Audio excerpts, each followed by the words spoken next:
तरह के संज्ञान में बात ली गई है, उस आधार पर री एग्जामिनेशन होना चाहिए और री एग्जामिनेशन इस परीक्षा का मूल आधार बनता है। 17वीं बीपीएससी परीक्षा से किसी भी तरह की संशय को दूर करना है तो संशय को दूर करने का एकमात्र उपाय है री एग्जाम।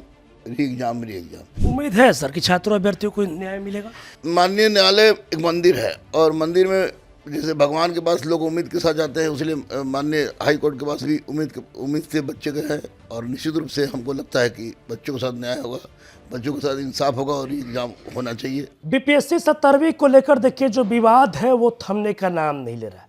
मामला हाई कोर्ट में चल रहा है, लेकिन क्या कुछ होगा बीपीएससी छात्रों अभ्यर्थियों का, क्योंकि अभी भी जो बीपीएससी के छात्र हैं, जो अभ्यर्थी हैं, उनका आंदोलन जारी है। देखिए मेरे साथ बातचीत करने के लिए दरोगा गुरु रहमान सर हैं।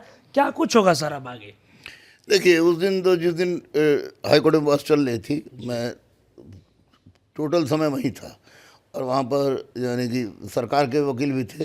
सरकार के वकील के द्वारा जो तर्क रखा गया, उसके बाद बीपीएससी छात्रों के जो वकील थे उनके द्वारा तर्क रखा गया। तो 2-3 तर्क से जिस तर्क की बार बार मैं चर्चा कर रहा था, वो तर्क कर रहा था नॉर्मलाइजेशन की चर्चा कर रहा था, मैं बापू परीक्षा परिसर का चर्चा कर रहा था, उस पर बात बनी और माननीय न्यायाधीश महोदय ने उसको संज्ञान में लिया है। संज्ञान में लेने के बाद अब ये फैसला जो है रिजर्व कर लिया गया है।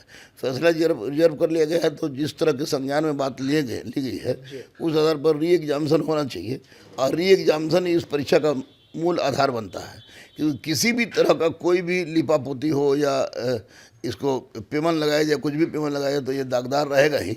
इसलिए अगर 17वीं बीपीएससी परीक्षा से किसी भी तरह की संशय को दूर करना है तो संशय को दूर करने का एकमात्र उपाय है री एग्जाम।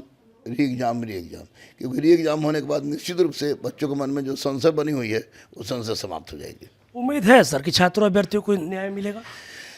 माननीय न्यायालय एक मंदिर है और मंदिर में जैसे भगवान के पास लोग उम्मीद के साथ जाते हैं, इसलिए माननीय हाई कोर्ट के पास भी उम्मीद से बच्चे गए हैं और निश्चित रूप से हमको लगता है कि बच्चों के साथ न्याय होगा, बच्चों के साथ इंसाफ होगा और एग्जाम होना चाहिए और एग्जाम का फैसला आएगा।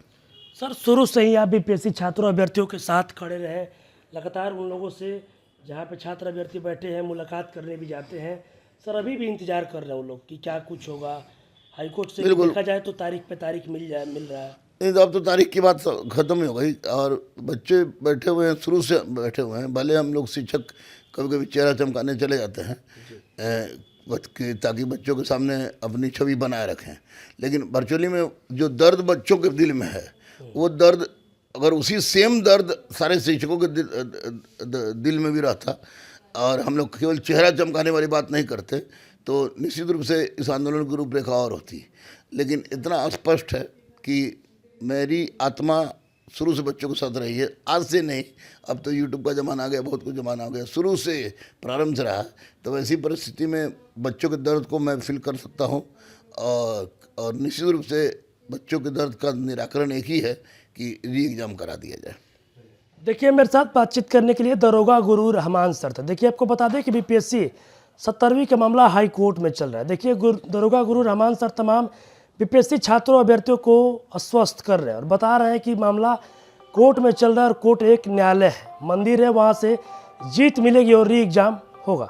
बस इस तरह की तमाम खबरों के साथ मेरे साथ जुड़े रहें। तो धन्यवाद।